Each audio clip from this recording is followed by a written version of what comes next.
এই মধুময় বৃন্দাবনকে প্রণতি জানিয়ে ভক্তের আদেশ অনুযায়ী এখনকার লীলা রাজস্ব বিষয়বস্তু আস্বাদন করছি ভক্ত হরিদাস ঠাকুর। আবারও বলি, লীলা প্রসঙ্গে ভুল ত্রুটি রসভাস মার্জনা করবে। আজকে দেখা গেল ভগবান শ্রীকৃষ্ণ তার নবলক্ষ ধেনু দর্শকের সঙ্গে নিয়ে এবং দ্বাদশ রাখালকে সাথে নিয়ে যেমন করে প্রতিদিন তিনি বৃন্দাবনের বনে গোচারণে যায়, খেলা খেলে, আজও তিনি খেলায় মত্ত হয়েছে। কোথায় না, যমুনার তীরে। খেল তোরা, প্রথম একটা পদ দিয়ে শুরু করি, কেমন? সুন্দর শ্যাম মোহন মূরতি মধুর খেলা তোরা,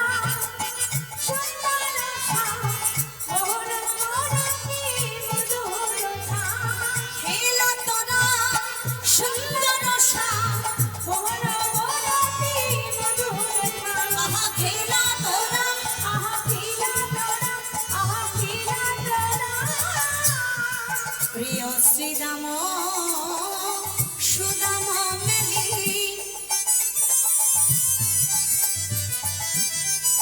তপনা তনায়া তীরেতে গেলি রে, প্রিয় শ্রীরাম সুদাম মেলি তপনা তনায়া তীরেতে গেলি রে। আহা তপনা তপন মানে কি? আপনি বলবেন বাবা আমাদের ওই পাড়ায়, ওই পূবের পাড়ায় একজন আছে তপন নামে, টোটো চালায়। আমি ও তপনের কথা বলি না। তপন মানে কি? সূর্যের এক নাম হলো তপন। আর তনয়া মানে কি? তনয়া মানে মেয়ে, মানে সূর্যের মেয়ে। কি সূর্যের মেয়ের নাম কি মা? যা সিরিয়াল দেখে মায়েদের মাথা শেষ। রাধে রাধে। জানেন না ভাইফোঁটার দিন যার নামটা উল্লেখ করতে হয়? হ্যাঁ, যমুনা। রাধে রাধে, মানে ক্লু না দেওয়া পর্যন্ত পারলেন না। রাধেশ্যাম। তাহলে তপন তনয়া তীরেতে কেলি রে, অর্থাৎ সূর্যের মেয়ে যে যমুনা, সে যমুনার তীরে কেলি করছে, অর্থাৎ ভগবান তার সখাগণকে নিয়ে খেলায় মত্ত হয়েছে। ওগো তপন তনয়া তীরেতে কেলি রে, আমার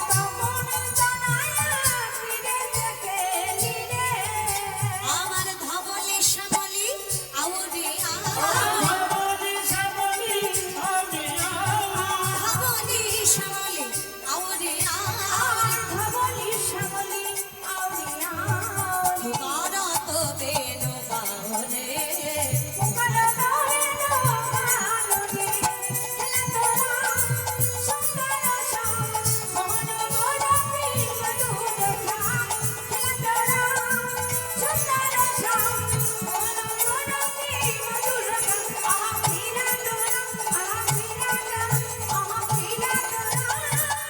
বয়সে কিশোর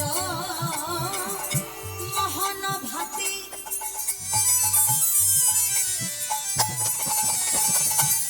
বদন ইন্দু জনক কাতিরে। বয়সে কিশোর মোহন ভাতি,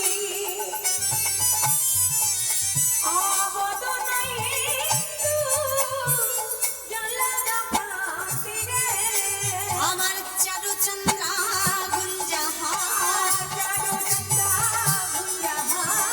চারু চন্দ্র গুঞ্জাহার, মদন মোহন ঠাম রে, মদন মোহন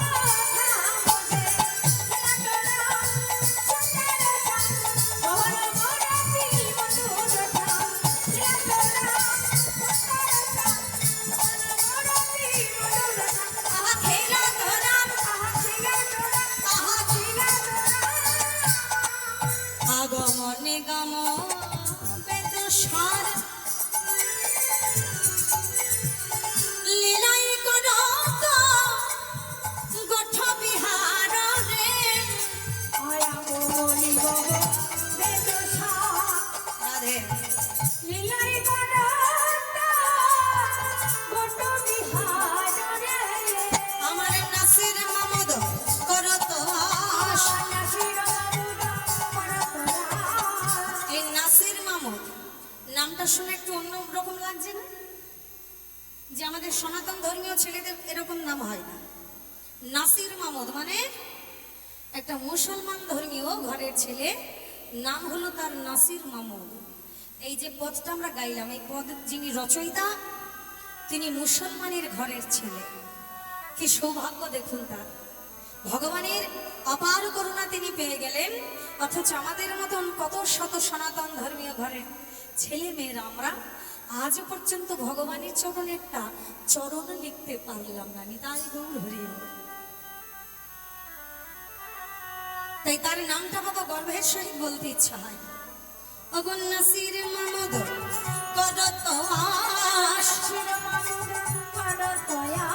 চরণে শরণ পাওনে,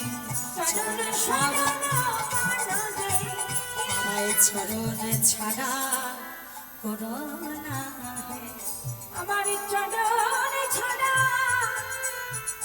করোনা হে। আমি যবন কুলে জনম লগেছে বলে, তোমার চরণে ছাড়া করোনা হে। আমি নিচু কুলে জনম পেয়েছি বলে, আমার চরণে ছাড়া করোনা হে। অগন নাসির মাহমুদ করত নাসির মাহমুদ করতয়া চরণে শরণ পাওরে, চরণে শরণ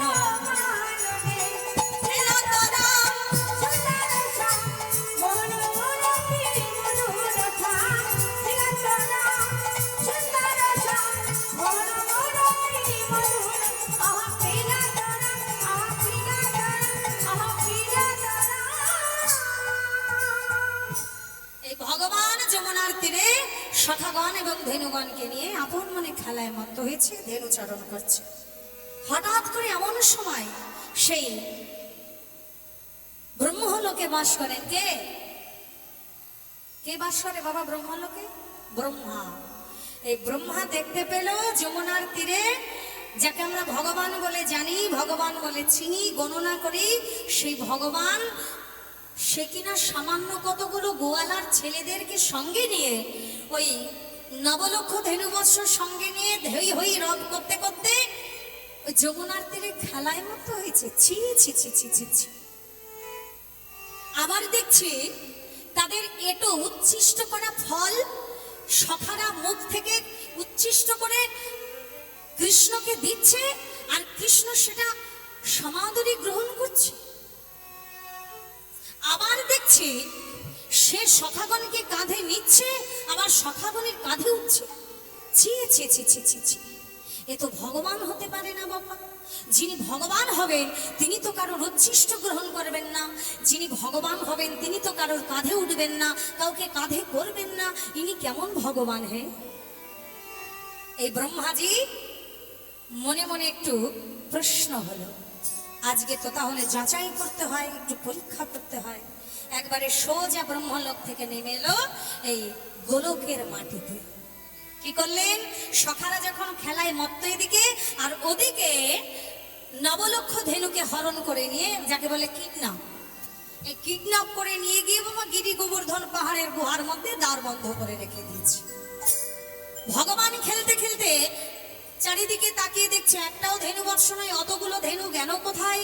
ধবলি, শ্যামলি, আরে ও পিয়ালি, তোরা গেলি কোথায়? নাম ধরে ডাকছে, একটা গরু বাবা ডাক দিচ্ছে না, ডাকে সাড়া দিচ্ছে না। শ্রীরাম, ধেনুগুলো গেল কোথায়?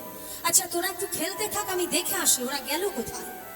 এই যেই নাকি গিয়েছে বাবা বন ছেড়ে, খেলা ছেড়ে বনের মধ্যে, দেখে একটা ধেনু নেই। আশ্চর্য। শ্রীরাম, আরে ও সুদাম, এদিকে এসে দেখছে বাবা তারাও নেই। গেল কোথায়? না ব্রহ্মাজি বাবা এই সখাগণকেও হরণ করে নিয়ে চলে গেল গিরি গোবর্ধন পাহাড়ের গুহার মধ্যে দ্বার বন্ধ করতে। ভগবান চারিদিকে তাকিয়ে দেখছে কেউ নেই। কি করে সম্ভব একটুখানি সময়ের মধ্যে এরকম একটা বিপর্যয় ঘটে গেল? অন্তর্দৃষ্টি দিয়ে দর্শন করলেন, এটা নিশ্চয়ই কারোর কাজ সাহায্যে। কে করেছে? দেখতে পেলেন অন্তর্দৃষ্টি দিয়ে এটা আর কারোর কাজ নয়, এটা একেবারে স্বয়ং ব্রহ্মাজির কাজ সাহায্যে। ভগবান একটু মৃদু হাসলেন। ব্রহ্মা, শেষে তুমিও কিনা আর 5টা মানুষের মতন স্বভাব নিয়ে আমায় চিনতে ভুল করলে। এর ফল তো তোমায় ভোগ করতেই হবে ব্রহ্মা, কিন্তু ওই মুহূর্তটা কি করে ভগবান সামাল দেবে? তাই তার ইচ্ছা শক্তি দ্বারা নবলক্ষ ধেনু আবার 12 শাখালকে সৃজন করে হই হই রব করতে করতে ঘরে ফিরলেন। মা জানো তো, একটা দিন ভগবানের যেদিন অন্নপ্রাশন হয় না নন্দালয়ে, মুখে ভাত, কেমন সেদিন গোকুলের যত রমণীগণ ছিলেন, প্রত্যেকটা রমণী মায়েরা, গোয়ালা মায়েরা সবাই ওই নন্দ মহারাজার ঘরে ওই সেই ছোট্ট নবজাত গোপালকে দেখে সেদিন অন্তরে তারা মনে বাসনা নিয়ে কেঁদেছিল আর বলেছিল, কানাই আজ তুমি কত সৌভাগ্যবান, মা যশোমতী তুমি কত সৌভাগ্যবতী, আজ তোমার ঘর আলো করে, তোমার কোল আলো করে কি সুন্দর ফুটফুটে একটা সন্তান তুমি পেয়েছো কানাইকে, যার বদন দর্শন করলে শোক তাপ দুঃখ কষ্ট সব নিমিষে ভুলে যায়। মা যশোদা, তোমার মতন করে যদি আমরা কানাইকে আমাদের কোলের সন্তান রূপে পেতাম, তবে তোমার মতন করে আমরাও বুকে জড়িয়ে ধরে তার চাঁদ পানা মুখখানা আমরা বদনে তুলে আমরাও চুম্বন করতাম, আমরাও বুকে জড়িয়ে ধরে মাতৃত্বের স্নেহ প্রদান করতাম। কিন্তু আমাদের তো সেই সৌভাগ্য নাই, তাই কেমন করে করি? একজন রাজার ছেলেকে আমরা বুকে জড়িয়ে ধরবার সাহস কি করে পাই? আমরা যে গোয়ালার নারী। ভগবান তো অন্তর্যামী মা, তিনি অন্তরে শুনতে পেলেন সমস্ত গোয়ালা মায়েদের অন্তরের ভাষা। তিনি মনে মনে বললেন, মাগো তোমরা মনে মনে যখন আমায় সন্তান রূপে চেয়েছো, আমি তোমাদের কথা দিলাম একটা দিন এমন আসবে যেদিন আমি তোমাদের সকলের মনের বাসনা পূর্ণ করবো। নিতাই গৌর হরি বল। আজ সেই দিন মাগো, যেদিন ব্রহ্মাজি নবলক্ষ ধেনু আর 12 শাখালকে হরণ করে গিরি গোবর্ধন গুহার মধ্যে রেখে দিলেন, সেদিন কি হলো জানো মা? ওই আপনার শক্তি থেকে নিজের অঙ্গ হতে সৃজন করলেন সেই 12 শাখালকে। কিন্তু আশ্চর্য বিষয় কি জানো মা? প্রত্যেক দিন গোকুল মায়েরা, গোয়ালা মায়েরা তারা পথপানে চেয়ে থাকে, কখন আমার শ্রীদাম সুদাম দাম বসুদাম আসবে, কখন আমার মধুমঙ্গল বটুমঙ্গল হলায়ুধ গরুথপ কিঙ্কিনি বসন্ত বিনাশে আসবে। প্রত্যেক দিন বসে থাকে আশা পথপানে চেয়ে, কিন্তু বসে থাকলে কি হবে? তারা সন্তানকে পায়, বুকে জড়িয়ে ধরে, ঘরেও নিয়ে যায়, আদর করে, সবই করে।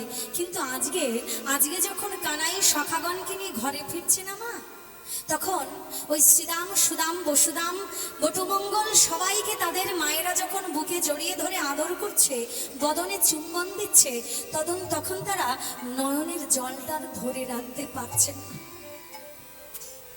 কেন জানো না?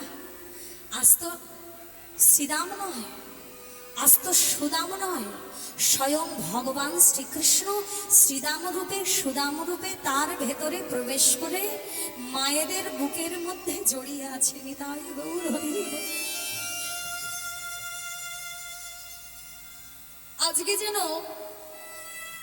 গোকুলের মায়েরা বাবা মাতৃত্বের স্নেহটা উজাড় করে দিচ্ছে। এত সুখ যেন কোনোদিন পাইনি তাদের সন্তানকে বুকে জড়িয়ে, এত আনন্দ যেন এতদিন পাইনি তাদের সন্তানের বদনে চুম্বন করে, নয়নের জলে বদন ভাসায় আর বদনে চুম্বন করে। ভগবান বললেন, এই তো আমি তোমাদের মনের বাসনা পূর্ণ করলাম,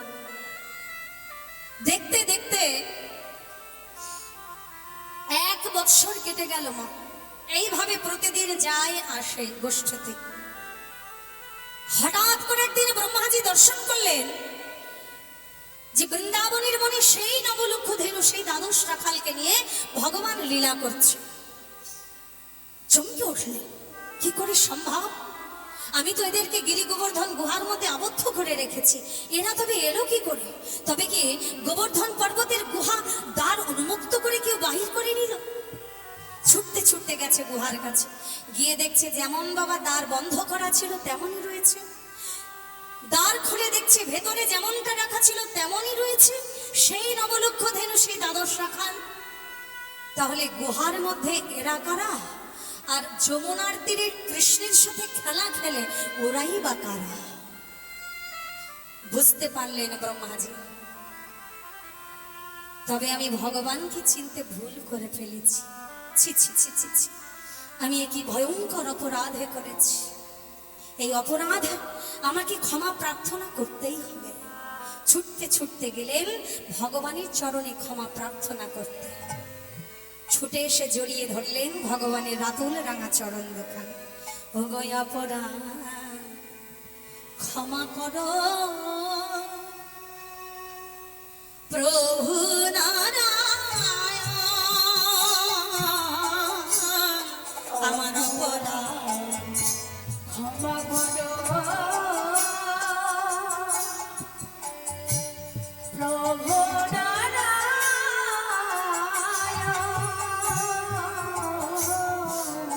তোমার নাভি কমলে হয়েছে আমার জন্ম,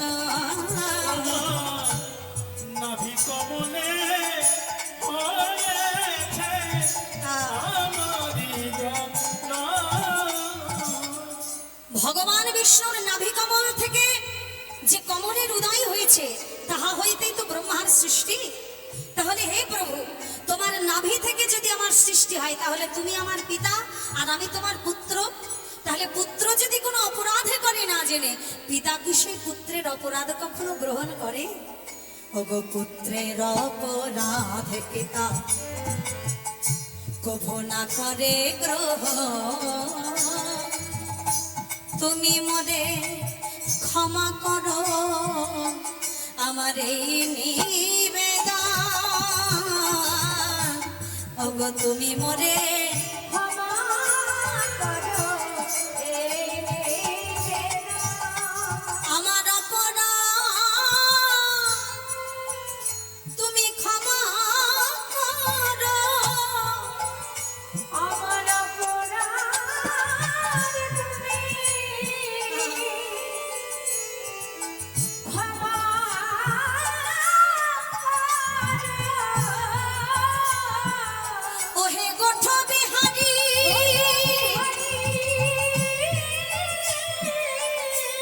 শ্রী হরি, আমার অপরাধ তুমি ক্ষমা করো। ওগো উত্তর না পাইয়া ব্রহ্মা তখন ভাবিলেন মনে,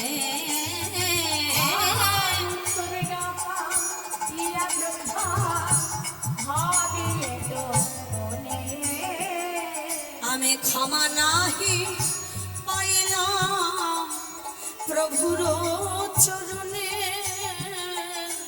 আমি ক্ষমা নাহি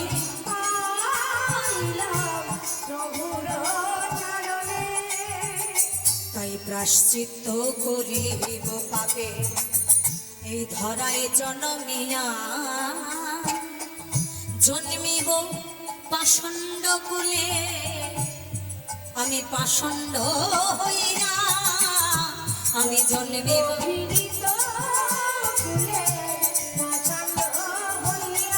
দয়াময়।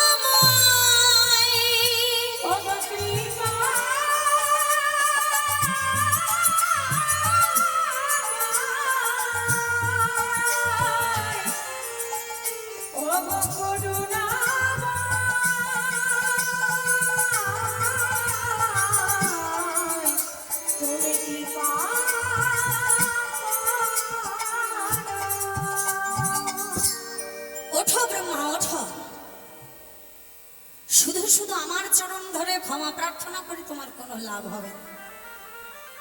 কেননা অপরাধ তো তুমি আমার চরণে করোনি, অপরাধ করেছো আমার ভক্তির চরণে। তুমি তো জানো ব্রহ্মা, আমার হতে আমার নাম বড়, নাম হতে আমার ভক্ত বড়। আর সে ভক্তের চরণে যদি কেউ অপরাধী করে, তাহলে আমি তাকে সইতে পারি না। তাই তোমাকে অভিশাপ পেতেই হবে। তুমি যে ঘৃণিত নিচু কাজ করেছো, তার জন্য তোমাকে সাজা পেতেই হবে। বলো প্রভু, কি সেই সাজা? শোনো ব্রহ্মা, প্রথমত তুমি মানুষের স্বভাব নিয়ে আমাকে চিনতে ভুল করেছো। তাই আমি তোমাকে অভিশাপ দিলাম, আগত জন্মে তুমি নররূপে নরকুলে গিয়ে জন্ম নেবে। না না প্রভু, শুধু তাই নয়, তুমি যে ঘৃণিত নিচু কাজ করেছো, যবনের পরিচয় দিয়েছো আমার ধেনুবৎসকে হরণ করে, তার জন্য আমি তোমাকে অভিশাপ দিলাম। তুমি জন্ম নেবে ব্রাহ্মণ কুলে, 3 দিনের মধ্যে তোমার পিতা মাতা হবে বিয়োগ। আর তার কারণে তোমাকে পালিত হতে হবে যবনের ঘরে, যবনের অন্নে। হরি বল, হরি। ব্রহ্মাজি তখন কেঁদে কেঁদে বললেন, প্রভু সবই মেনে নিলাম, একটাই নিবেদন। কি শুনেছি? ফাঁসির আসামি যদি কাঠগড়ায় দাঁড়িয়ে তার শেষ ইচ্ছা প্রকাশ করে, তাহলে সেটা পূর্ণ করা হয়। আমি তো আপনার বিচারশালার কাঠগড়ায় একজন দাগী আসামি। তাই আপনার কাঠগড়ায় দাঁড়িয়ে যদি আমি কিছু বাসনা করি, সেটা কি পূর্ণ করা হবে না প্রভু? বলো তোমার কি বাসনা? প্রভু, আমার মাত্র 2টো বাসনা। কি? এ জন্মে জন্ম পেয়ে ব্রহ্মা হয়ে ব্রহ্মলোকে বাস করে 4টে বদন পেয়ে, 4টে আনন্দ পেয়ে আমি তোমায় চিনতে পারলাম না, তোমার নামগুলো কীর্তন করতে পারলাম না। আগত জন্মে মানুষগুলো জন্ম নিলে তোমার একটাই বদন হবে, এক বদনে আমি কি করে তোমার নাম পূর্ণ করব প্রভু? 4 বদনে পেয়ে যখন পারলাম না, একটা আননে আমি কি করে তোমার নাম পূর্ণ করব? তুমি আমায় আশীর্বাদ করো প্রভু, আমি নরকুলে জন্ম নিয়ে একটা বদন নিয়েও আমি যেন তোমার নাম 3 লক্ষ বার পূর্ণ করতে পারিনি। তাই গৌর। বেশ, আর কি বলো দয়াময়? এ জন্মে তো আমি তোমায় চিনতে পারলাম না। আগত নরকুলে জন্ম নিয়ে আমি মানুষ হয়ে জন্মগ্রহণ করে আমি যেন তোমার লীলা দর্শন করতে পারি। ব্রহ্মা, ভেবেছিলাম তুমি বড় বোকা, এখন দেখছি তোমার মতন চতুর আর কেউ নেই। কেন জানো? তুমি এমন একটা বর আমার কাছে চাইলে, যে বর দান করতে গেলে, তোমাকে মানুষ করে পাঠাতে গেলে সাথে সাথে আমাকেও মানুষ হয়ে যেতে হবে। তাই গৌর হরি বল। কেন জানো? বলে মানুষ হয়ে তো ভগবানের লীলা দেখার সৌভাগ্য থাকে না। তাই তোমাকে যদি আমার লীলা দেখাতে হয়, তবে আমাকেও তোমার সাথে সাথে মানুষ হয়ে যেতে হবে।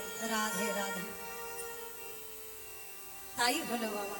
দেখতে দেখতে দেখা গেল সেই সৃষ্টিকর্তা ব্রহ্মা জন্ম নিলেন বাংলাদেশ ব্রুহন গ্রাম, সাতক্ষীরা জেলায়। রাধে রাধে।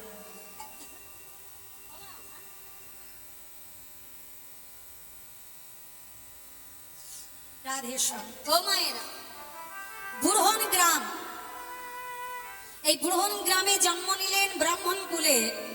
কিন্তু নিয়তি বাধ্যতে জগৎ 3 দিনের মধ্যে পিতা মাতা বিয়োগ হলো। কি করে? আপনারা বলবেন একসঙ্গে বাবা মা মরে গেল একই সাথে, এটা কি করে সম্ভব?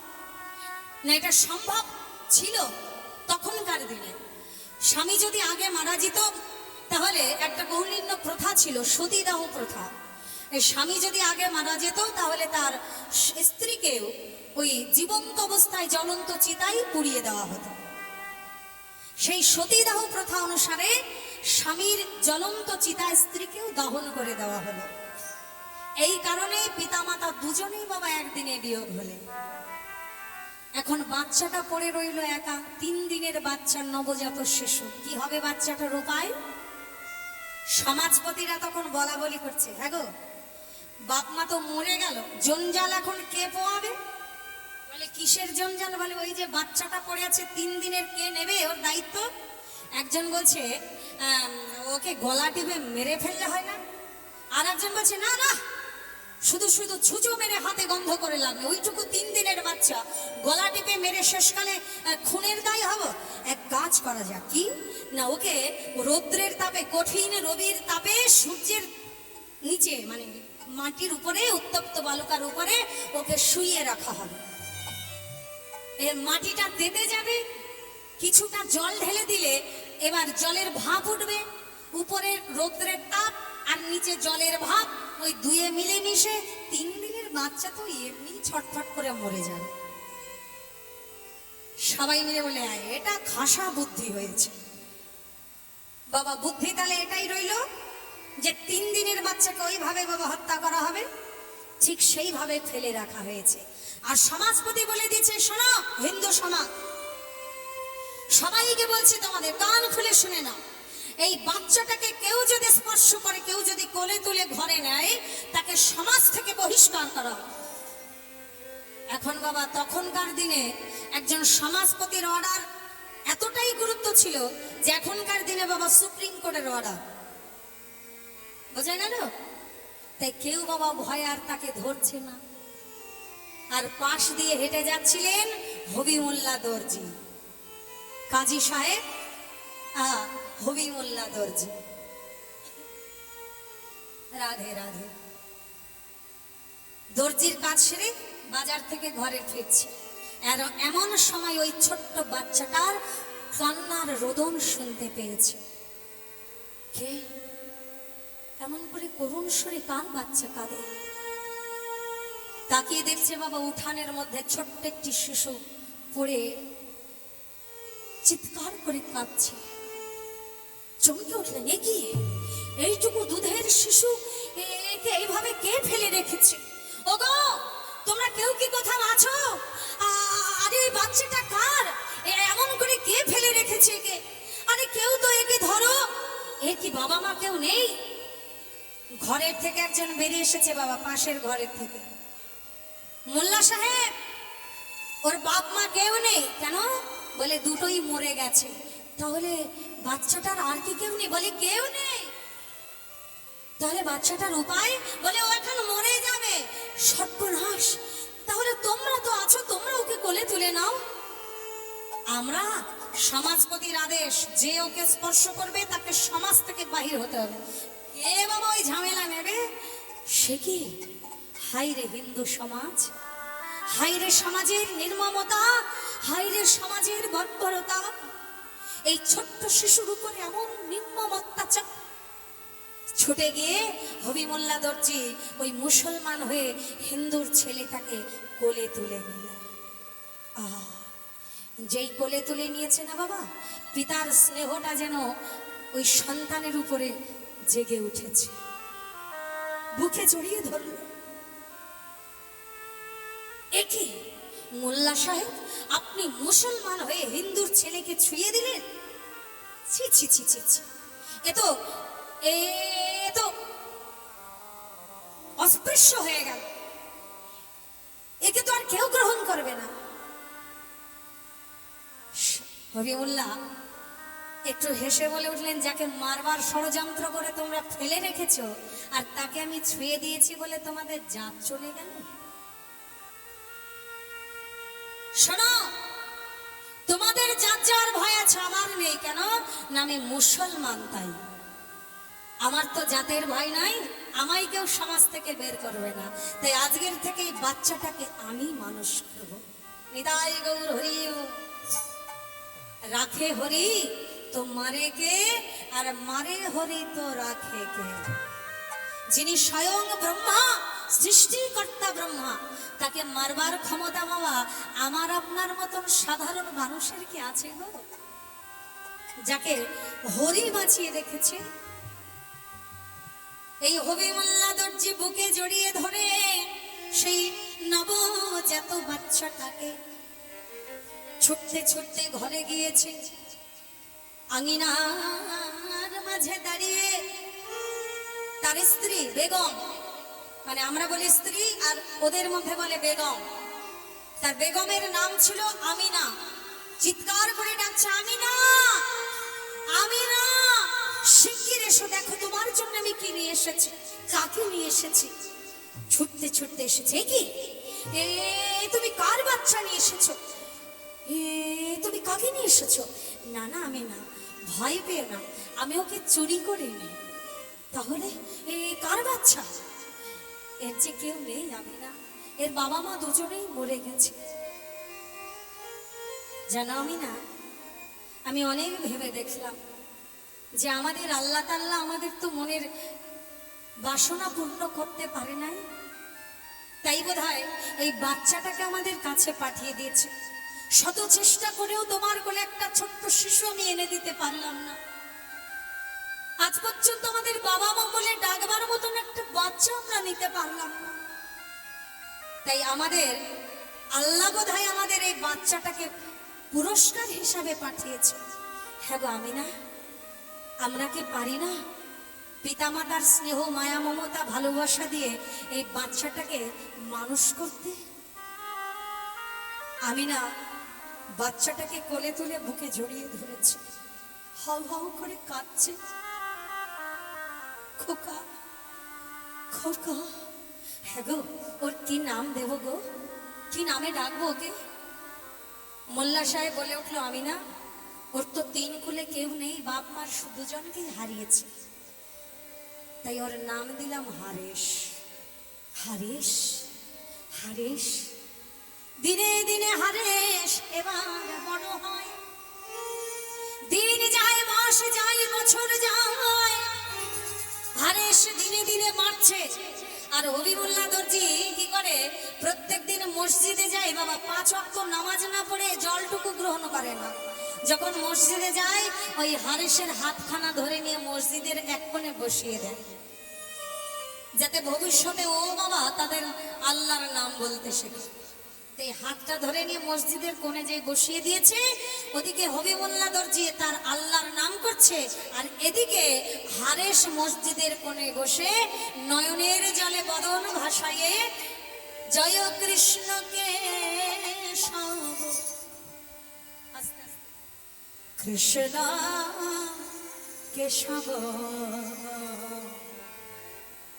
মধু মাখা হে নাম, হরি নাম সুধা মাখা হে নাম।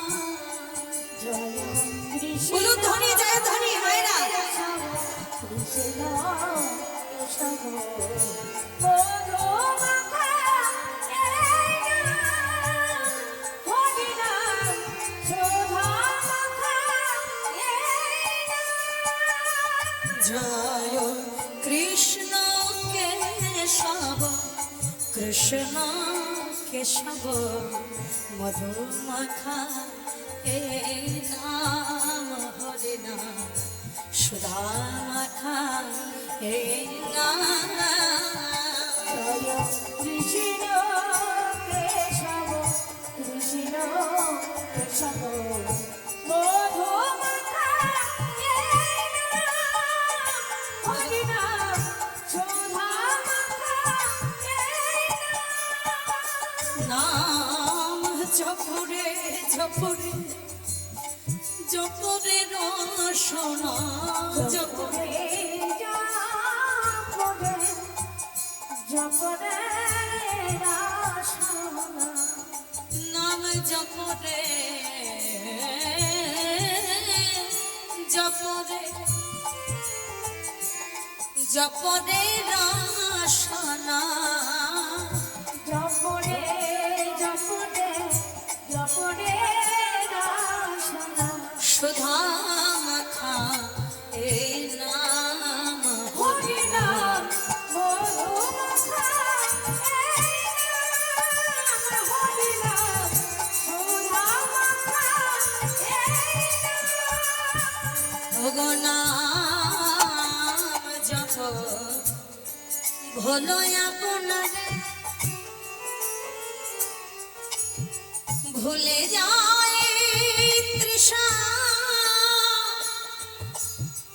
প্রেম পারাবারে। এই নামে জপ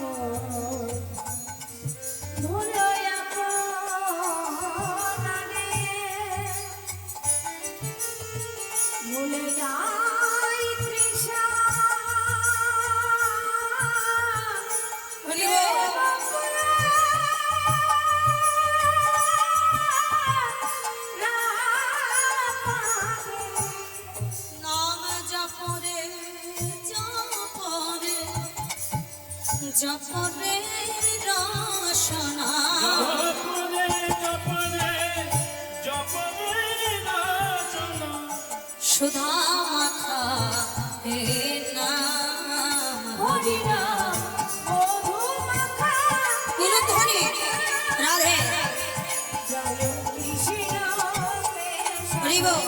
কৃষ্ণ কেশব মধু মাখা এই নাম হরি নাম কৃষ্ণ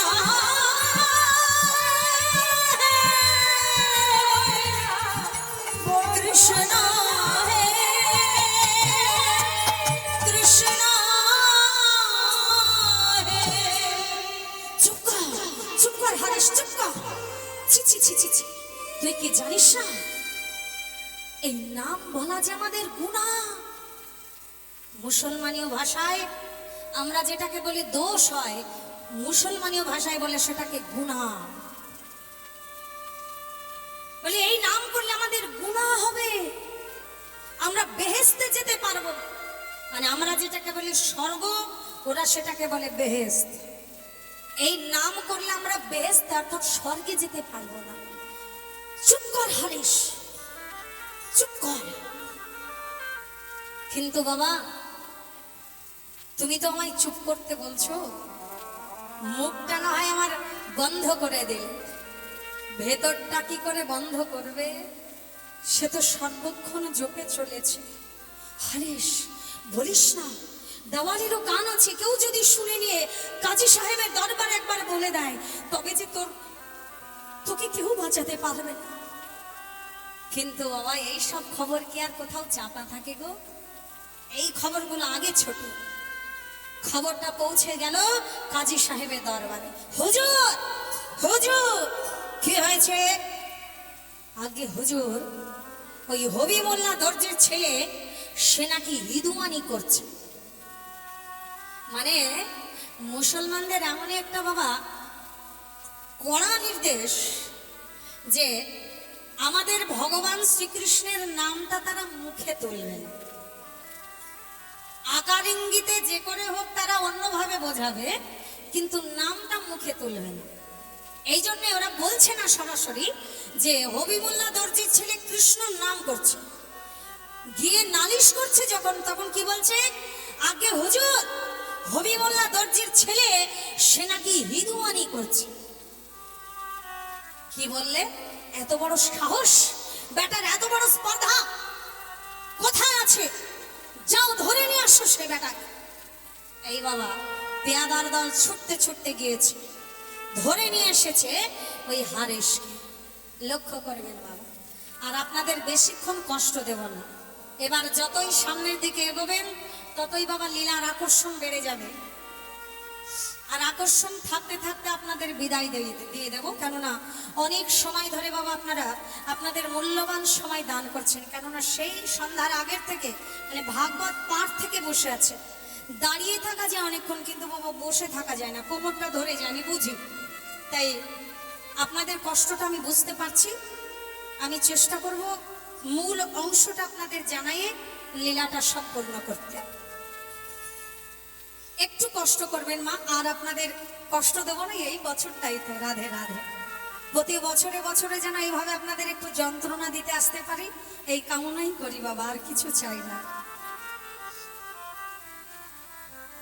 হারেশকে ধরে নিয়ে এসেছে কোথায়? কাজী সাহেবের দরবারে।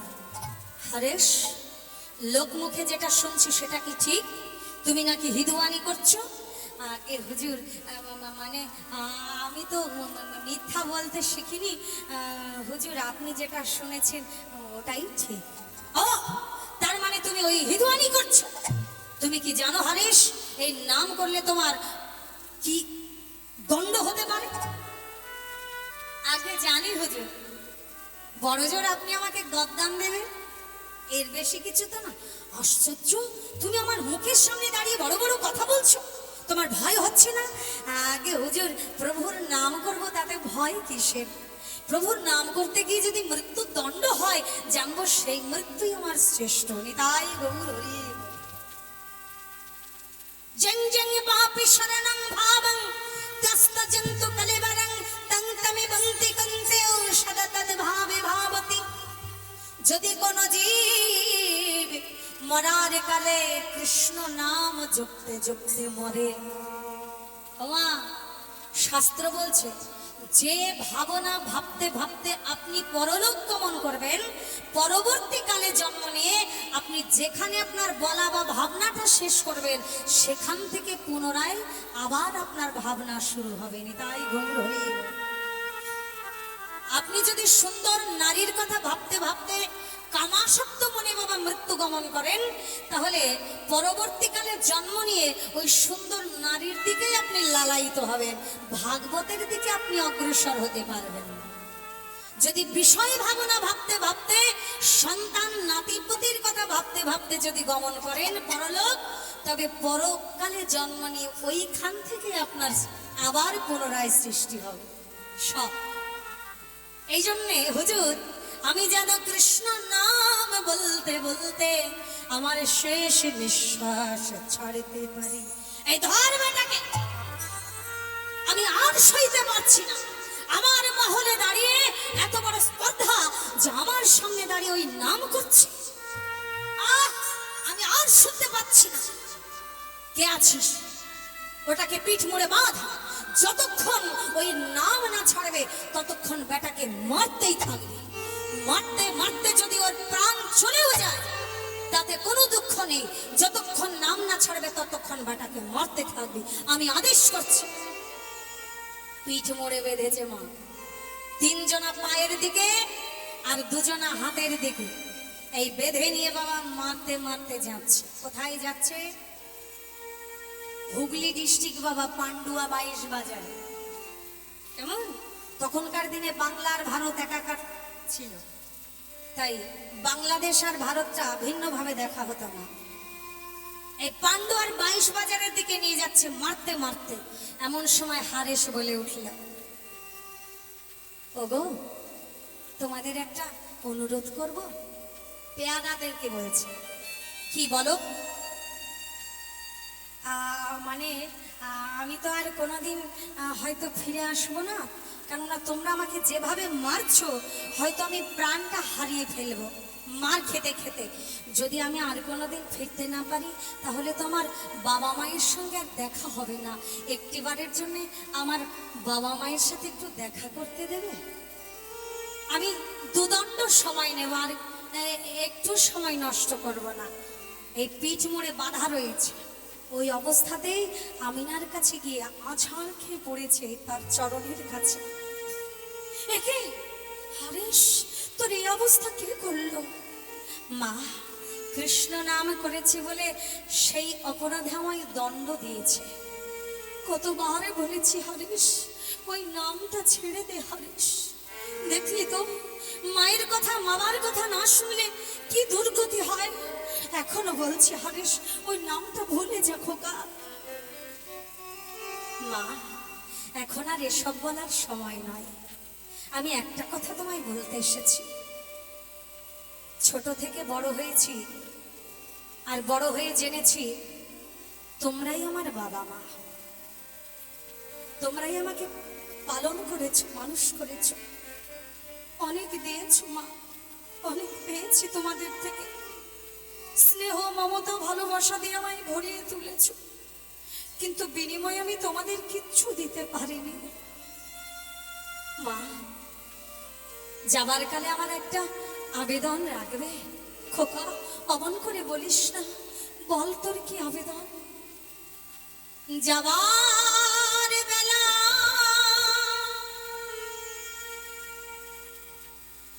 একটি কথা শুধুই বলে যা,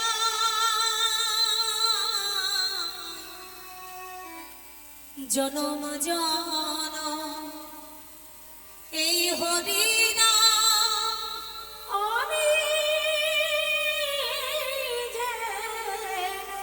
উলুধ্বনি জয়ধ্বনি মায়েরা যাওয়ার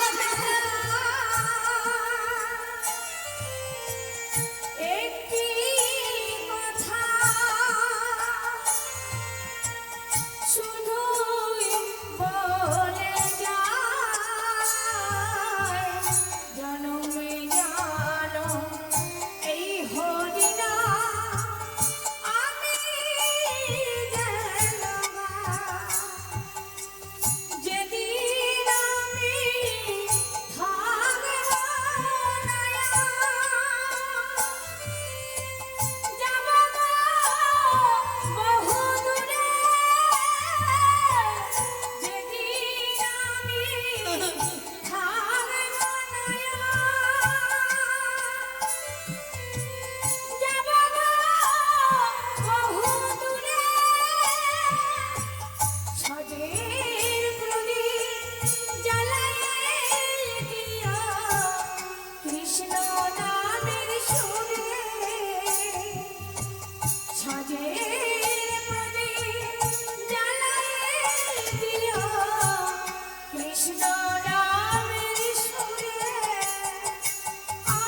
চলে গেল হারেশ। কানতে কানতে নিয়ে বেত্রাঘাত করছে আর বারবার বলছে, হারেশ কৃষ্ণ নাম ছাড়, কৃষ্ণ কৃষ্ণ নাম ছাড়, মরিতে মরিতে যদি কৃষ্ণ নাম ছাড়, কৃষ্ণ নাম ছাড়, তথাপি না ছাড়িব আমি কৃষ্ণ নাম ছাড়। এত মারছে তথাপিও হারেশ একটু ক্লান্ত হচ্ছে না। নয়নের জারে ভগবানকে আরতি জানাচ্ছে, ওগো দয়াময়, তোমার কি আশ্চর্য লীলা। আমি কৃষ্ণ নাম করেছি বলে তার অপরাধে আমাকে দণ্ড দিচ্ছে। আর দেখেছ প্রভু, আমার মুখ থেকে কৃষ্ণ নাম ভোলাতে এই মুসলমানের দল কতবার কৃষ্ণ বলেছে। নিতাই গৌর হরি। তুমি কি দেখেছো দয়াময়, তোমার কি অপার লীলা। ওগো দয়াময়, তোমার কাছে আমার একটাই নিবেদন, শুনেছি তুমি নাকি উচ্ছিষ্টকে প্রসাদ করতে জানো। তুমি কৃপা করে এদের প্রসাদ করে গ্রহণ করো দয়াময়, যেন আজীবন এই নাম ওদের বদন থেকে কখনো যায় না। নিতাই গৌর হরি হরি। আমার মানস, আস্তে মায়েরা, সন্তাপ নাশিতে থে যদি তোমার দুঃখ হরি আমার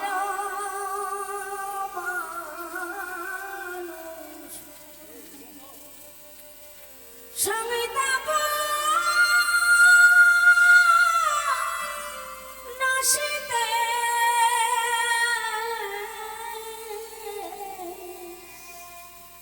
এতেই যদি তোমার দুঃখ তবে আমার যা হবার হবে। তুমি কেন দুঃখ পাবে, আমার যা হবার তাই হবে। তুমি কেন দুঃখ পাবে? তুমি সুখে থাকো সুখময়। হরি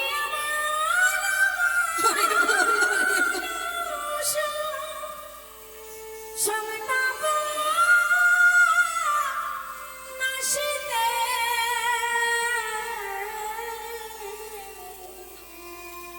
এতেই যদি তোমার দুঃখ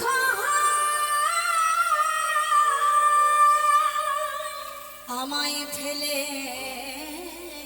একা বন্ধুহীন দেশে কোথায় রইলে হরি,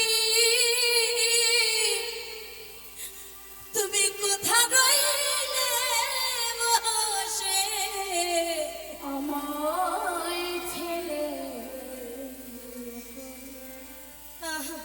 বন্ধুহীনা দেশে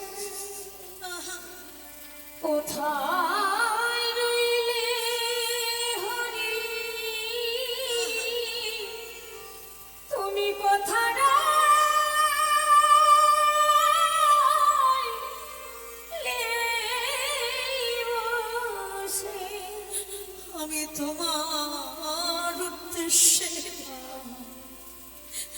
ঘুরি দেশে দেশে হবে তোমার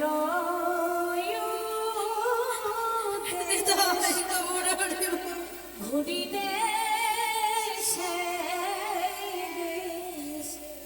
হব কবে হবে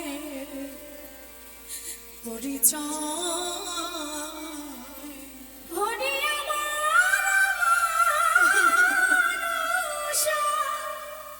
সমতাপ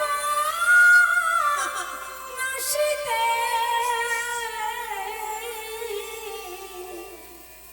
এতেই যদি তোমার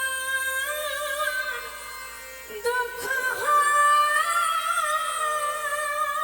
হারেশ হারেশ তুমি কে গো?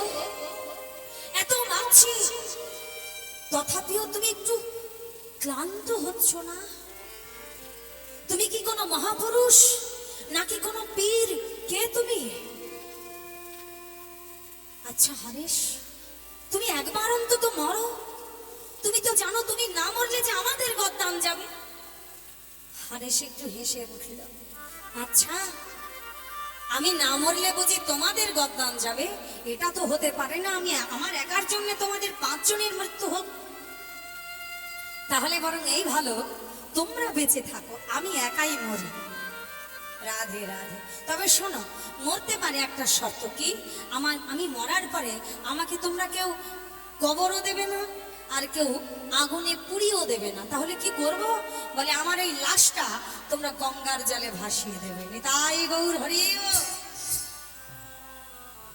জানে বাবা, একবার যদি ভাসিয়ে দেওয়ার কোনো মহাপুরুষের নয়নে পড়ে যায়, তাহলে সেখান থেকে তার পুনর্জন্ম আবার শুরু হবে। রাধে রাধে।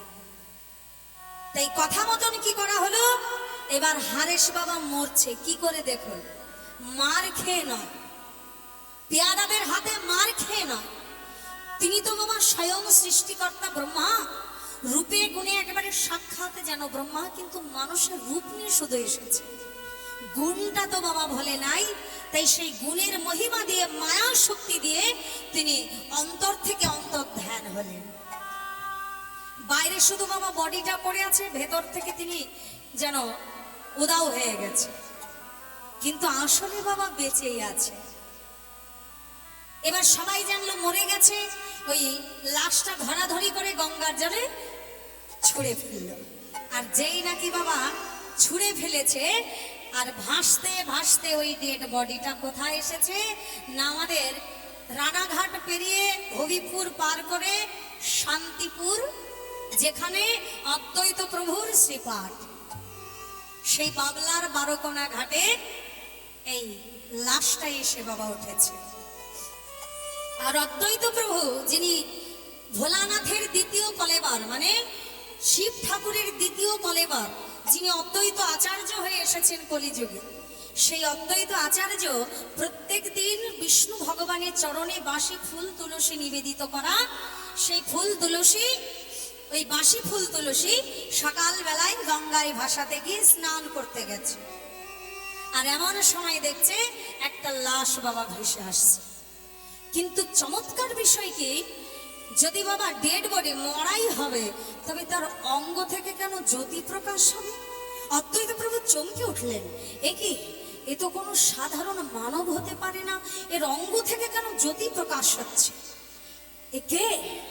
এই সাঁতরে গিয়ে বাবা ওই হারেশের দেহটা তুলে নিয়ে এসেছে। এখন বদনের কাছে কর্ণপাত করে দেখছে এখনো শ্বাস বইছে, মানে নিঃশ্বাসটা এখনো আস্তে আস্তে বইছে। আরে কে কোথায় আছিস? আরে আরে এ তো বেঁচে আছে, আরে ওকে ধর। এবার বাবা জলে ভাসা বডি যদি একবার ডাঙায় তোলে কি করে? আমরা মনে ভাবি বাবা বোধহয় জল টল খেয়ে মরে ভেসে উঠেছে। তাই সেই মতন অবস্থায় আমরা কখনো পেটে চাপ দিই জলটা বেরিয়ে আসার জন্য, এই চাপাচাপি করছে, হাতের তালুতে পায়ের তলাতে তেল মালিশ করছে, এই নানান পদ্ধতি দিয়ে তাকে বাঁচানোর চেষ্টা করছে। এইভাবে যখন নানান প্রচেষ্টার পরে বেঁচে উঠেছে, অমনি হঠাৎ করে তিনি উঠে বসেছে। এই উঠে বসে চারিদিকে চাইছে, কোথায় গেল? এই তোমার সঙ্গে কথা বললো, এই তো আমি তাকে দেখলাম। কোথায় গেল সে? অদ্বৈত প্রভু বলছে, তুমি কাকে খুঁজছো? তোমার সামনে আমি ছাড়া তো কেউ নেই, তুমি কাকে খুঁজছো? না না, এই তো আমি তার সঙ্গে কথা বললাম, এক্ষুনি দেখলাম তাকে। কোথায় গেল? হরি মন মজায়ে লুকালে কোথায়, হরি মন মজায়ে লুকালে কোথায়, আমি ভবে একা দাও হে দেখা, প্রাণ সখা রাখো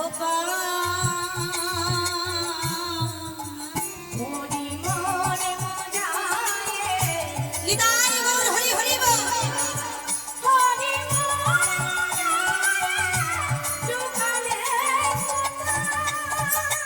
অদ্বৈত প্রভু বলছে, তুমি কাকে খুঁজছো?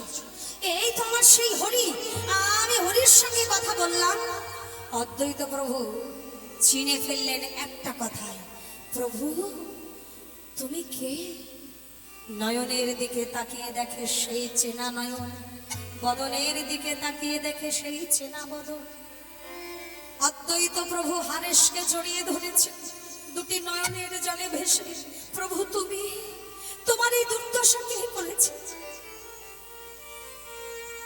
আমি আশা পথ পানে চেয়ে বসে আছি, তখন তোমার সামনে হবে আমার দেখা। এতদিনে তবে প্রভুর কৃপা হলো, তুমি আমায় চিনতে পারছো না? আমি যে তোমার সেই খেলার সাথী গো, আমি ভোলানাথ, আর তুমি ছিলে সৃষ্টিকর্তা ব্রহ্মা। তুমি আমায় চিনতে পারছো না প্রভু?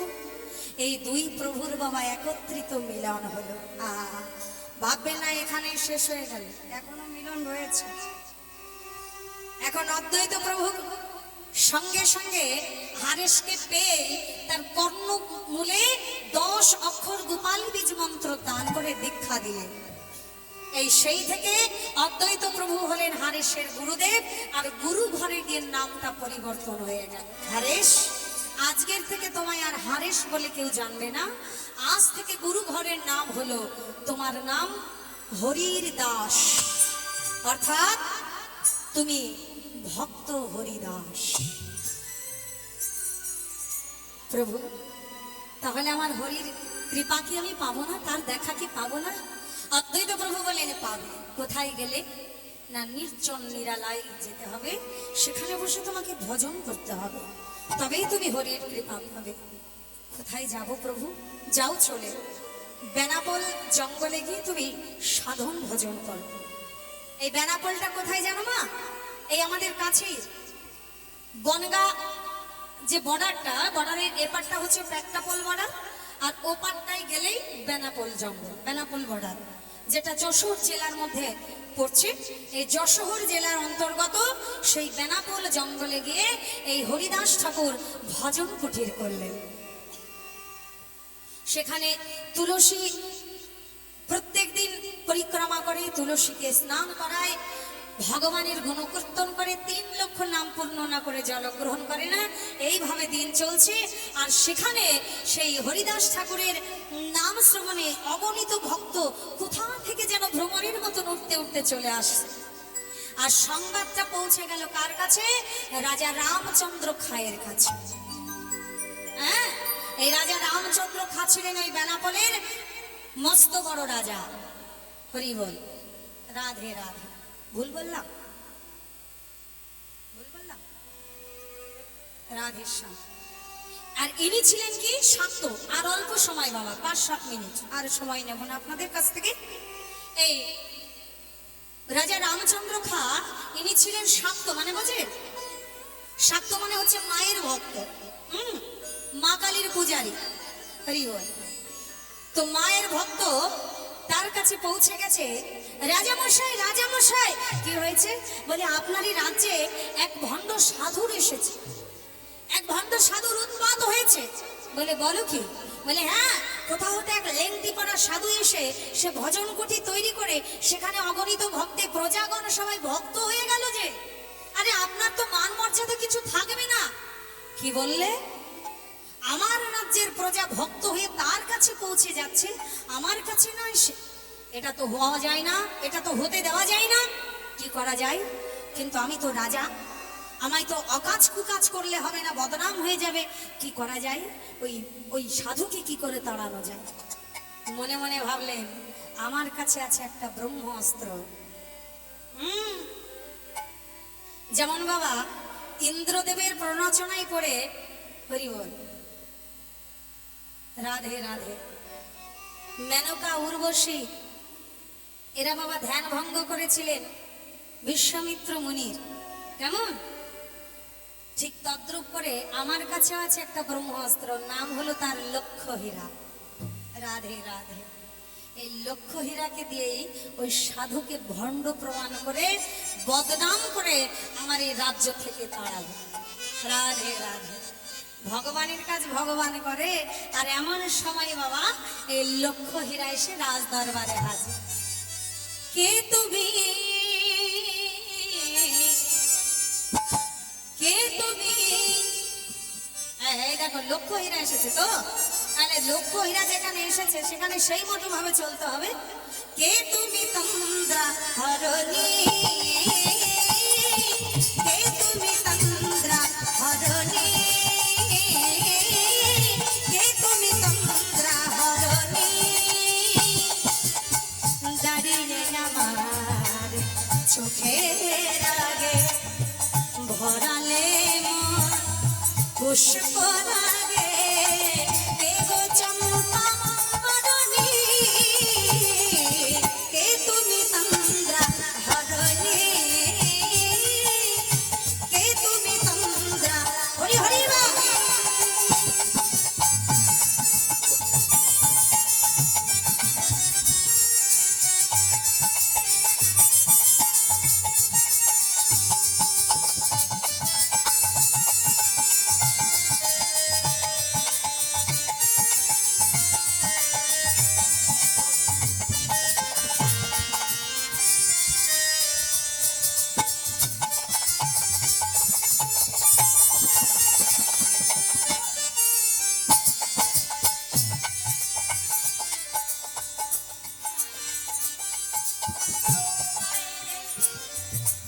আজ তোমায় দেখে হলো মনে,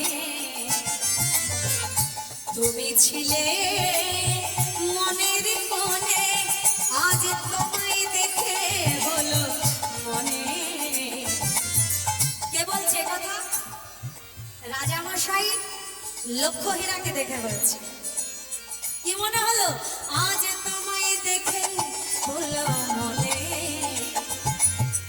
তুমি ছিলে মনের কোণে, তোমার রূপে কুল হারালো, তোমার রূপে কুল হারালো আমার স্বপ্ন তরণী, আমার স্বপ্ন তরণী,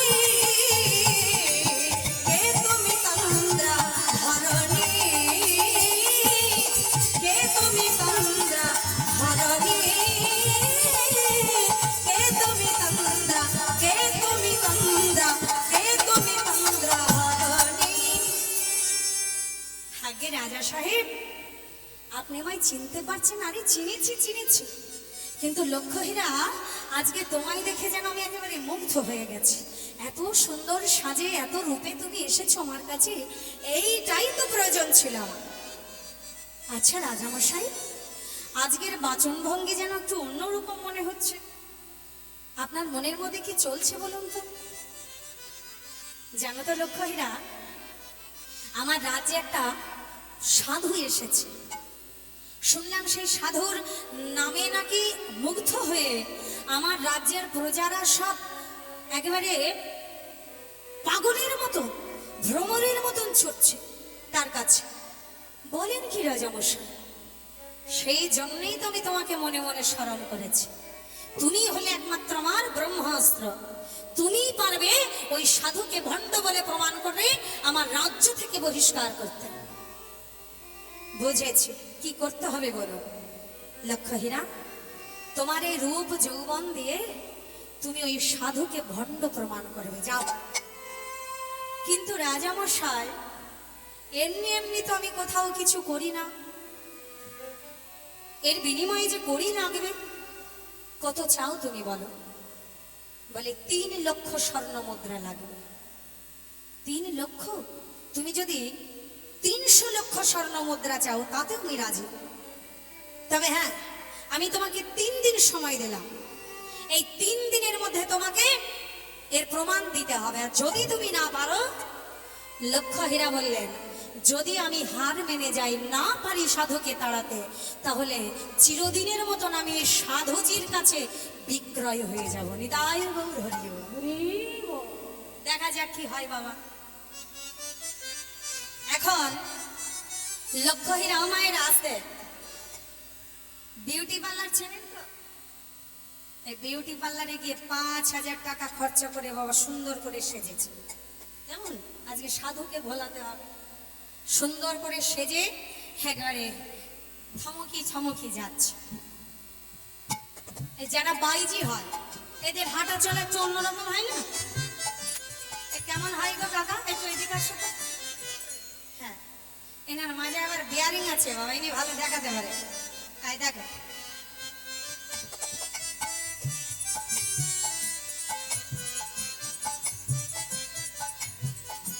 মানে বুঝে নিতে হবে বাবা, এই বয়সে এই আর সেই বয়সে কি ছিলেন উনি। রাধে রাধে। তাহলে চলে যাই। এই লক্ষ্য হীরা ঠমকি ঠমকি গিয়ে সাধুজির কাছে দাঁড়িয়েছে। আর ওদিকে হরিদাস ঠাকুর বাবার নামে মত্ত, হরে কৃষ্ণ হরে কৃষ্ণ কৃষ্ণ কৃষ্ণ হরে হরে, হরে রাম হরে রাম রাম রাম হরে হরে, হরে কৃষ্ণ হরে কৃষ্ণ কৃষ্ণ কৃষ্ণ হরে হরে, হরে রাম হরে রাম রাম রাম হরে হরে, হরে কৃষ্ণ হরে কৃষ্ণ। সাধুজি, ও সাধুজি, আরে ও সাধুজি, মা তুমি এসেছো? বসো। আমি তো ব্রত নিয়েছি, 3 লক্ষ নাম পূর্ণ না হলে আমি কাউকে সঙ্গে কথাও বলি না, জলও গ্রহণ করি না। তুমি বসো, আমি তোমার সঙ্গে কথা বলবো।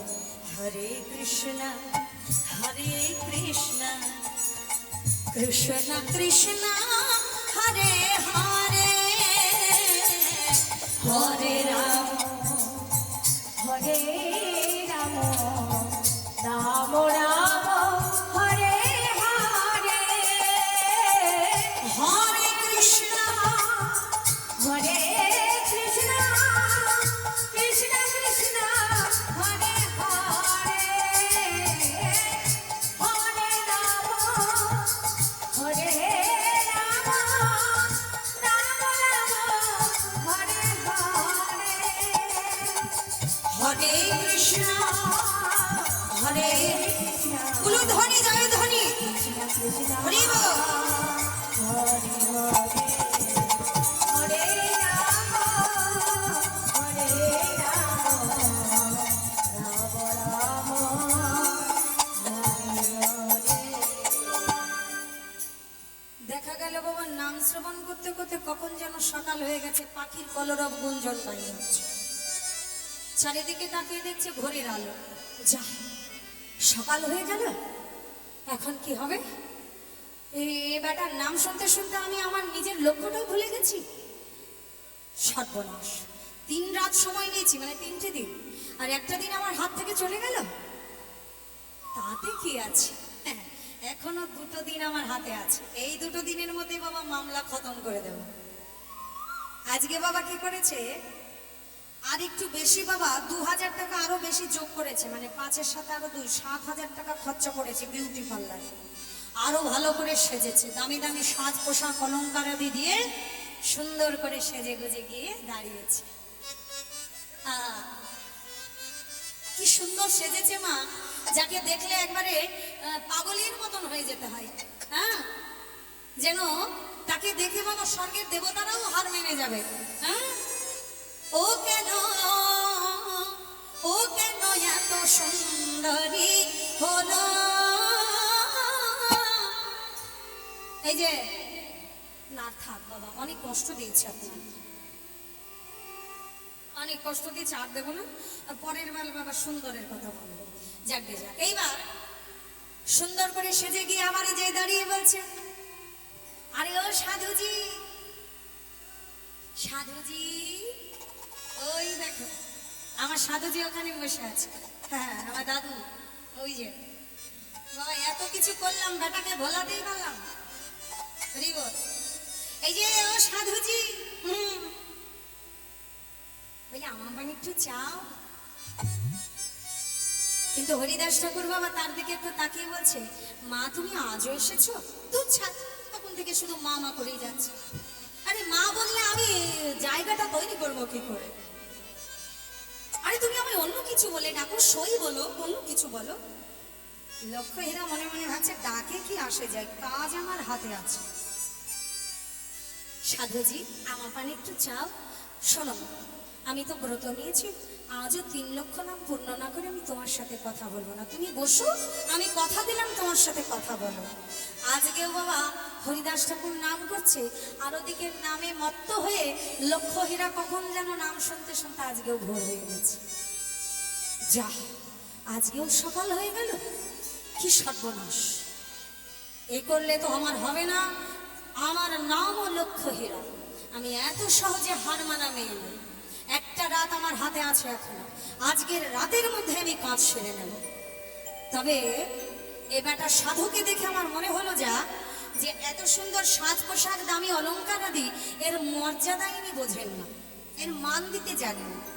এই সাধু যে বেশ পড়েছে, ওই রকম বেশ যদি আমি ধারণ করি, তবে বোধহয় আমার দিকে একটু চাইবে। কেননা বাবা যারা মাতাল হয়, মাতালের খোঁজ করে বেড়ায়, কোথায় বাবা গন্ধ পাওয়া যায়। যারা চোর হয়, চোরের সঙ্গ করে বেড়ায়। যারা সাধু হয়, তারা সাধু খুঁজে বেড়ায়। যারা ভক্ত হয়, তারা ভক্তের সঙ্গ পাওয়ার জন্য বাবা খুঁজে বেড়ায়, তাই না?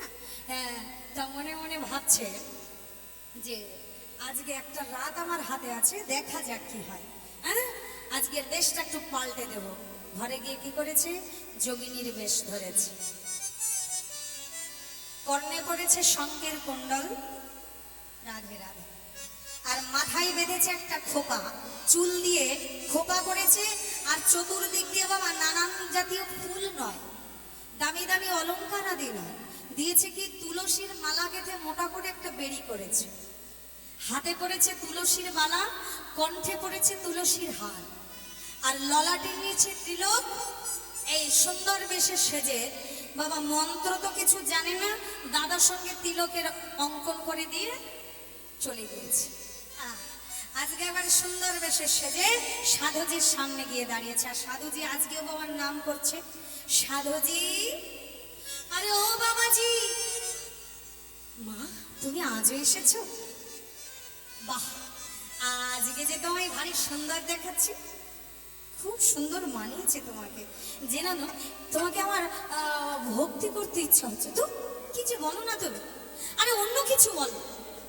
হ্যাঁ মানে জানো, আজকে না তোমাকে দেখতে আমার খুব ভালো লাগছে। লক্ষ্য হীরা মনে মনে ভাবছে, বেটা আজকে বোধহয় জালে পা দিয়েছে। ভেবেছিলাম যা সেটাই হলো। অতএব ওই দেশটা পছন্দ নয়, এই দেশটা ওনার পছন্দ। আজকেই বাবা কাজ সারাবে। তা হরিদাস ঠাকুর বলছে, শোনো, তুমি আজ যখন এসে পড়েছো, 3টে দিন আমি তোমাকে আর ফেরাবো না। আজকে আমি কথা দিলাম, তোমার সঙ্গে আমি তোমার মনের কথা সব শুনবো, আমার কথা তোমায় বলবো।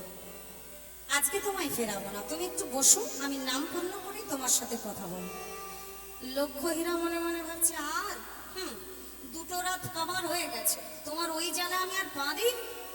তুমি তোমার কাজ করো আর আমি আমার কাজ করি। এই হরিদাস ঠাকুর বাবার নাম করছে, তুলসী পরিক্রমা করছে, আর ওদিকে লক্ষ্য হীরা বাবা ওই নামের সুরে সুরে গান গাইছে। হরে কৃষ্ণ কৃষ্ণ কৃষ্ণ হরে হরে, হরে রাম রাম হরে হরে কৃষ্ণ হরে কৃষ্ণ কৃষ্ণ কৃষ্ণ হরে হরে হরে রাম হরে রাম রাম রাম হরে হরে হরে কৃষ্ণ কৃষ্ণ কৃষ্ণ হরে হরে হরে রাম রাম রাম হরে হরে সাধুজি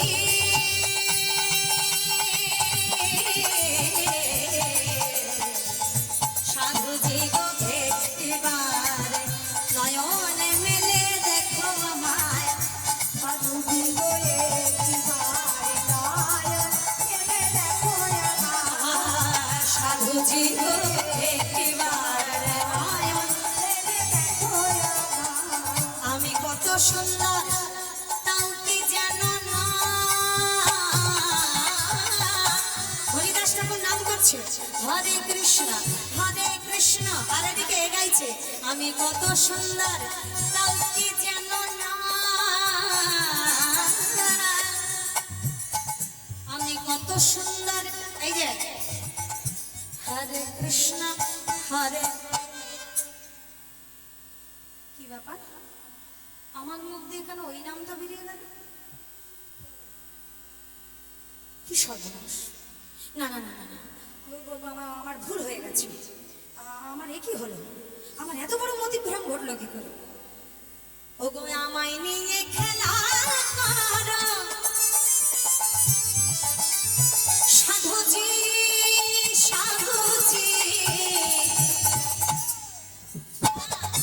আমায় নিয়ে খেলা করো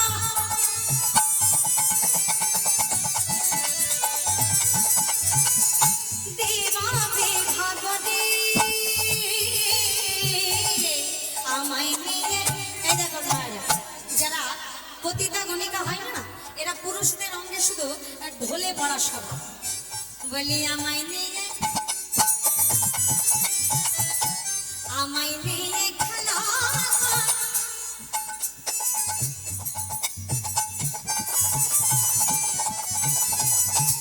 দেবা বেভাগরে হরে কৃষ্ণ হরে আবার ওই নামটা বেরিয়ে আসছে উফ, কি হলো আমার আজকে না না না হাল ছাড়লে হবে না আমার নাম লক্ষ্য হীরা আমার লক্ষ্য ভুললে হবে না আমায় নিয়ে খেলা করো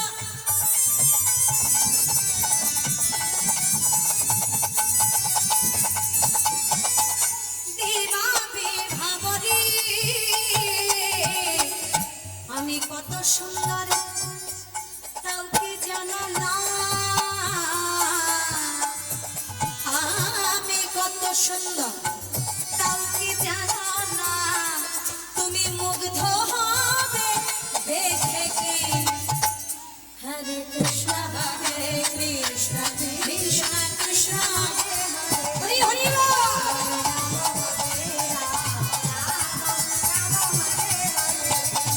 হরে কৃষ্ণ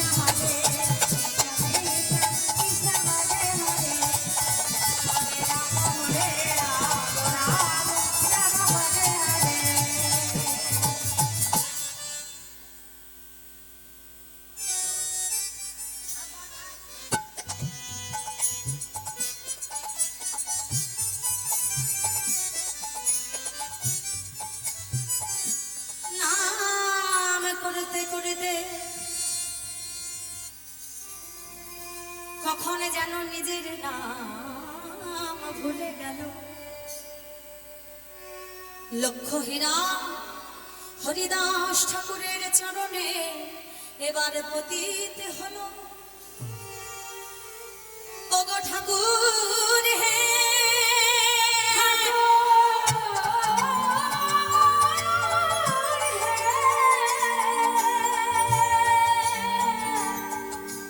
আমায় ক্ষমা করো তোমার ওই চরণে আমি অপরাধী।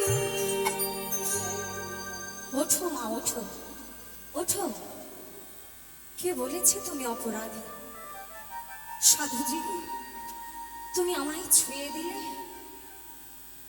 আমি তো একজন পতিতা, আমি একজন গণিকা, অস্পৃশ্য, অপবিত্র। তুমি ছুঁয়ে দিলে সাধুজি, তোমার যে জাত চলে যাবে গো। মা, কিসের জাত? মানব জাতি আমরা যে সবাই একটাই জাত। কিসের পতিতা, কিসের গণিকা, কিসের চোর, কিসের সাধু? সাধু তো সেই হয় মুচি হয়ে শুচি হয় যদি কৃষ্ণ ভজে। কৃষ্ণ ভজে শুচি হয়ে মুচি হয় যদি কৃষ্ণ ত্যাজে। যদি কৃষ্ণ তুমি তো তোমার কথা ভুলে গিয়ে, তোমার লক্ষ্য ভুলে গিয়ে তুমি আমার লক্ষ্যে এসে পড়েছ। যার বদনে কৃষ্ণ নাম প্রকাশ হয় সে তো অপবিত্র থাকতে পারে না, সে তো অস্পৃশ্য হতে পারে না, সে যে ভগবানের প্রসাদ হয়ে যায়। নিতাই গৌর হরি বল। কে বলেছে তুমি পতিতা? আজ থেকে তুমি পবিত্র। আজ থেকে তোমায় আর লক্ষ্য হীরা বলে কেউ ডাকবে না, কেউ তোমায় বাই বলবে না। আজ থেকে তোমায় মা বলে সম্বোধন করবে।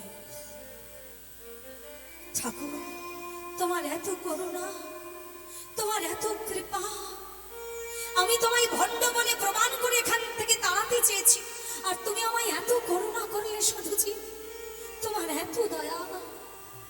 আমি আগে জানতাম না কৃষ্ণ নামে এত কৃপা পাওয়া যায়, এত করুণা পাওয়া যায়, এত দয়া পাওয়া যায়, এত প্রেম পাওয়া যায়। সাধুজি, তুমি আমায় ক্ষমা করো সাধুজি। ওঠো মা, ওঠো। তুমি কি ভেবেছ তুমি আমাকে এখান থেকে বিতাড়িত করতে এসেছো? আমি কি কিছু জানি না? আমার দূরদৃষ্টিতে আমি আগেই জেনেছিলাম 3 দিন আগে যে তুমি রাজার সঙ্গে ষড়যন্ত্র করে আমাকে এখান থেকে তাড়াতে এসেছো। আমি জেনেও কেন যাইনি জানো? তোমাকে পতিতা থেকে পবিত্র করব বলে। তাই আমার দায়িত্ব শেষ। বহুদিন আমি এই বন্য কুঠিরে রয়ে গেছি, ভজন কুঠিরে। তাই এক জায়গায় বহুদিন থাকলে সেই আশ্রমের মায়ায় পড়ে যেতে হয়। আজকের থেকে আশ্রমের দায়িত্ব আমি তোমার কাঁধে তুলে দিলাম। এখান থেকে আমি এখন বিদায় নিয়ে চলে যাব। আজ থেকে তুমি হবে এই মন্দিরের মাতাজি। বিদায় গৌর হরি বল। লক্ষ্য হীরার বাই নামটি ঘুচে গিয়ে মাতাজি নামে খ্যাত হলেন। লক্ষ্য হীরা বলে, ঠাকুর তুমি আমায় ফেলে একা চলেছ কোথাও? আমার উপায় কি হবে বলো? জগতে এসেছি একা, যাব একা, কেউ কারোর জন্য নয়। যদি কারোর জন্য কেউ থাকে সে হলে অনাদি রাধি গোবিন্দ, যিনি সত্য কারণের কারণ। তুমি তার নাম স্মরণ করো, তাকে প্রতিজ্ঞানে তাকে অর্পণ করে দাও সব, দেখবে সেই তোমার সঙ্গে থাকবে। তাই গৌর হরি। তুমি কোথায় যাবে ঠাকুর? শুনেছি নাকি গোলকের হরি গৌর হরি রূপে এসেছে নদিয়ায়, তোরা দেখবি যদি তোরা আয়কে যাবি জগৎবাসী, আয়কে যাবি। হরি হরি বল।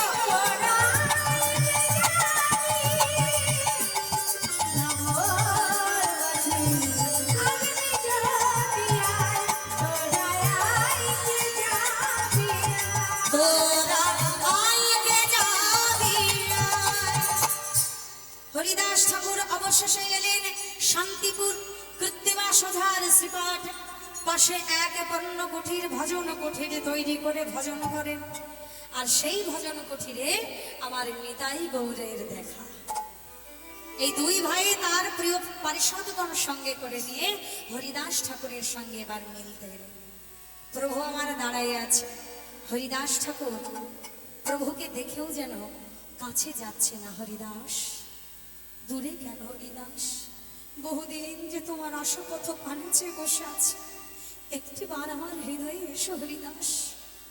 হরিদাস ঠাকুর নামা মহাপ্রভুর এই আহ্বান দেখে বড় বিচলিত হয়ে প্রভুর চরণে গিয়ে পতিত হলো, একবার কৃপা করো, একবার করুণা করো, ওগো দয়াময়, এতদিনে তোমার দেখা পেলাম, একবার কৃপা করে তোমার চরণে রাখো। কৃপা করে তোমার চরণে রাখো। তোমার চরণে ছাড়া করো না হে, কৃপা করে তোমার চরণে রাখো। তোমার সঙ্গ ছাড়া করো না হে। তোমার চরণে রাখো, চরণে ছাড়া করো না হে। ওই চরণে নিবেদন,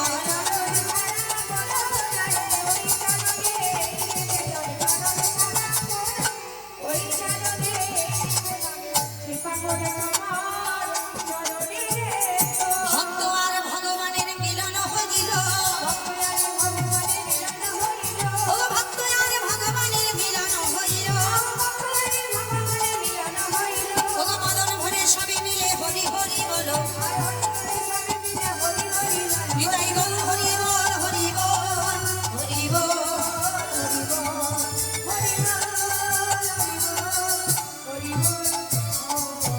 प्रेम से बोले जय जय श्री गुरु निताई गौर सीतानाथ प्रेमानंदे हरि हरि बोल।